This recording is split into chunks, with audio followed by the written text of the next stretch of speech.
Qual sua atitude ao presenciar uma atitude racista? Olha, acho que a minha primeira atitude é ficar meio que indignado, né? Mas eu acho que eu não faria nada imediatamente. Eu não, acho que a sensação é que eu não agiria. Mas tem situações que a gente tem impulso, né? Então, de repente, se fosse uma agressão, alguma coisa assim, pode ser que eu tentaria evitar essa agressão. Mas eu não gosto da ideia e não gosto de ver isso, né? Hoje em dia a gente tem que tomar muito cuidado, porque de repente uma atitude racista pra gente pode nem ser, pode ser uma brincadeira, e para as pessoas que estão passando pode não ser.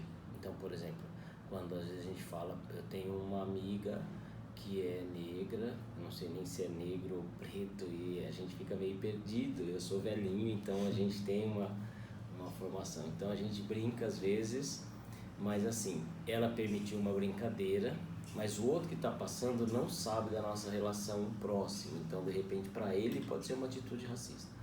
Então, hoje em dia a gente tem que trabalhar muito isso, né? Mas eu acho que a indignação é certeza, a reação e apoio eu já fico em dúvida ainda se aconteceria.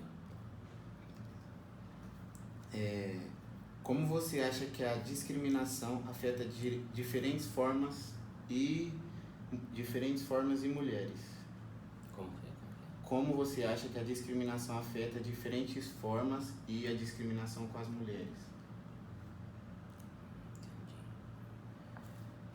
Olha, eu acho que assim, a população ela tá focada e arraigada em alguns valores e às vezes muito pessoais, né? Quando na verdade a gente tem que olhar o coletivo. E aí, olhando o coletivo, eu tenho que trabalhar o respeito. Na minha cabeça, a discriminação a gente não deve fazer. Embora a gente também tenha um histórico de formação, de sociedade, onde parece que assim, passou uma mulher bonita dentro dos padrões que a gente conhece de modelo, para a gente virar a cabeça, assobiar, e aí vai se combatendo isso, né? Hoje em dia a gente já estabeleceu um diálogo, e esse estabelecimento de diálogo é muito importante para esse crescimento e para chegar nesse ponto de respeito, né? Então, o chegar no ponto de respeito sobre qualquer discriminação, né? Negro, gordo, gente, sei lá, não sei. É difícil quando a gente não dá muito valor para essa discriminação, mas, por exemplo, de outra etnia, que nem você disse, e às vezes a gente fica brincando, né? Japonês é assim, Então, eu acho que o respeito é o ponto, né? Se a gente acertar o ponto do respeito, eu acho que a gente avança muito nessa igualdade. Terceira pergunta. Na sua opinião, qual a melhor forma de lidar e combater a discriminação racial no Brasil? Então, ensinando a população a ter respeito, entender que a diferença, o outro é diferente, e o que é verdade para o outro às vezes não é verdade para mim, e que está tudo bem, e que a gente tem que se respeitar, né? E aí, quando você entende isso, você começa a aceitar o outro pelo outro, não aceitar o outro pelo que eu acredito que é verdade. Porque é difícil, por exemplo, aceitar você pelo que eu acredito que é verdade. Você tem que fazer exatamente as coisas que eu acho que é verdade, senão você não serve. Quando para mim é assim, qual é a sua história, o que é verdade para você e o que é verdade para mim, a gente conversando, a gente pode se melhorar, se completar, evoluir. Agora, a partir do momento que eu levanto um bloqueio, você só serve se você agir do jeito que eu penso, eu tô discriminando tudo, eu acho. Então você acredita que uma forma é o diálogo? Uma forma é a educação, tá? E o diálogo. Se a gente não levanta a bandeira do diálogo, eu acho que fica difícil de chegar nesse entendimento. Para você entender um pouquinho o que eu estou dizendo, assim, a gente viu no Big Brother recentemente um cara falar assim: fulana tá dando bola para você. E ele respondeu: eu não comi porque eu não estava com fome. Não dá pra gente pensar que hoje em dia isso pode permanecer na cabeça das pessoas e ainda ser dito em rede nacional. A gente sabe que a gente é homem, a gente tem as brincadeiras bestas, que a gente às vezes fala umas coisas bobas assim, Mas, por exemplo, quando a gente começa a discutir o que se foi dito, como é, por que não, qual é o respeito que a gente tem que ter, onde já se viu esse pensamento, aí a gente começa a ter um entendimento melhor, né? Também a gente entende assim, vem um grupinho de pessoas que fala assim, então agora precisa tomar cuidado porque eu não posso pôr a mão numa mulher que ela vai me processar de assédio. Na verdade não é isso, não é que eu preciso ir para uma balada com um currículo, falar, tá aqui meu currículo, dá uma olhada, ver se você quer namorar comigo, não é. Você vai conseguir olhar no olho dessa menina e vai perceber que ela também quer o beijo, que ela quer que você pegue na mão dela, né? Mas aí é assim, é a sua atitude com respeito. Agora, se a gente não levanta um problema e começa a discutir, como é que a gente muda o entendimento, entendeu? Então, o diálogo é muito importante nisso. A educação, para balizar essa evolução de tempo, né? Teve um tempo que havia uma discriminação muito mais forte racial. Isso vai amenizando com o passar do tempo. E aí a gente vai percebendo que há um jeito de dialogar, de se corrigir algumas coisas. Tá? Então é isso. Já foi até respondida a quarta pergunta, que é: você acha que a educação pode melhorar o racismo? Não só o racismo, eu acho que a educação pode melhorar tudo na vida, né?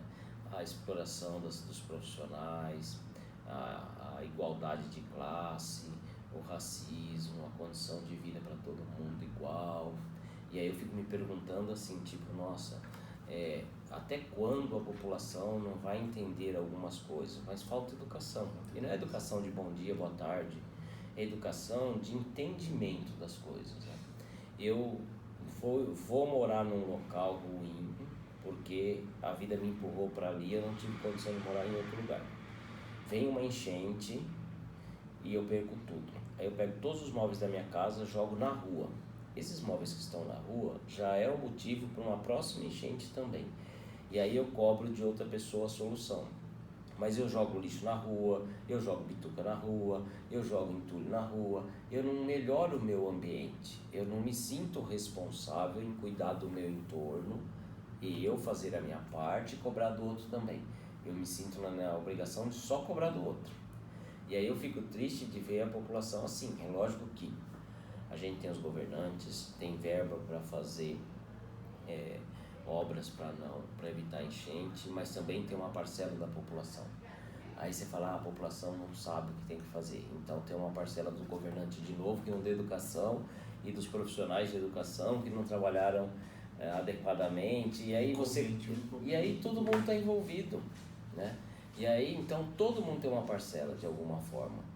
E aí se eu começar a parar de procurar qual é a sua parcela e pensar o que eu posso fazer dentro da minha obrigação e fizer, eu acho que já melhora. Cada um fazendo a sua parte. A quinta pergunta: quantos conhecidos seus namoram pessoas de outras etnias? Olha, eu tenho bastante conhecido, porque eu também sou professor, né? Então quando você é professor, você conhece um monte de gente. Eu tenho gente de todos os tipos, eu tenho etnias diferentes, eu tenho conhecidos casados que é um casal ou dois homens, eu tenho duas mulheres, sabe assim, eu tenho gente em volta de todos os jeitos, casados de todos os tipos e frequentam minha casa, né? De repente assim, essa frase pode até ser considerada, nossa, eu frequento então, né? O frequenta minha casa para vocês saberem que tá tudo junto, Diferente. Não é diferente, né? Então frequentam minha casa, viajam comigo, tudo bem, tá tudo certo, né? Eu acho que cada um tem a sua opção, a sua escolha, e para mim eles são amigos. Isso é que é importante, a amizade deles, o que eles decidem fazer da vida deles, eu como amigo apoio e estou à disposição para ajudar sempre. É isso, não julgo. Suspender julgamento é difícil, viu? Mas é para fazer, suspender julgamento. Como você acha que seria a reação da sua família caso seu companheiro fosse de outra etnia diferente da sua? Minha mãe ia ficar doida, porque eu tenho quase 60 anos, minha mãe é de uma geração diferente, o pai dela então, e eu tenho uma história que eu conto, eu não tenho vergonha de contar, porque eu enxergo essa evolução. Eu treinava natação, era um moleque de 10, 9 anos de idade, e meu avô estava em casa e foi pro clube assistir a gente competir. Quando ele chegou na porta do clube, ele falou assim, entra negro. Minha mãe falou, entra, ele pegou e foi embora. Aquilo pra mim falou assim, pô, que doido, né? Veio ver eu nadar e não quis entrar porque entra negro. Então, mas assim, a geração dele, na época dele, era uma coisa que não era, ainda não estava se discutindo tão fortemente que doideira era que eles estavam fazendo essa segregação, porque não existe, né? Hoje, se você vê essa evolução toda, e foi ótimo abrir esses diálogos, né? Como eu acho que é ótimo abrir o diálogo, que outro dia eu abri, acho que foi ontem que eu abri o UOL, e estava assim, branco pode usar dread? Tinha uma pergunta, né? Então, assim, eu acho que é legal esses diálogos todos, para a gente entender a igualdade das pessoas. Só que a igualdade das pessoas não é eu te dar a mesma condição que eu tenho. A igualdade das pessoas é eu te dar a condição que você precisa. Então, se você pensar numa igualdade, ela é diferente para cada um. Então, para mim ela é uma coisa, para você ela é outra, para a pessoa que tem alguma deficiência ela é outra, e todo mundo tem que ter condições. Então, é isso. E para ter condição, às vezes cada um precisa de alguma ação diferente. E essa ação diferente traz a igualdade. Então, eu acho que é isso. Tá bom? Não sei se eu ajudei. Foram Muito obrigado. essas.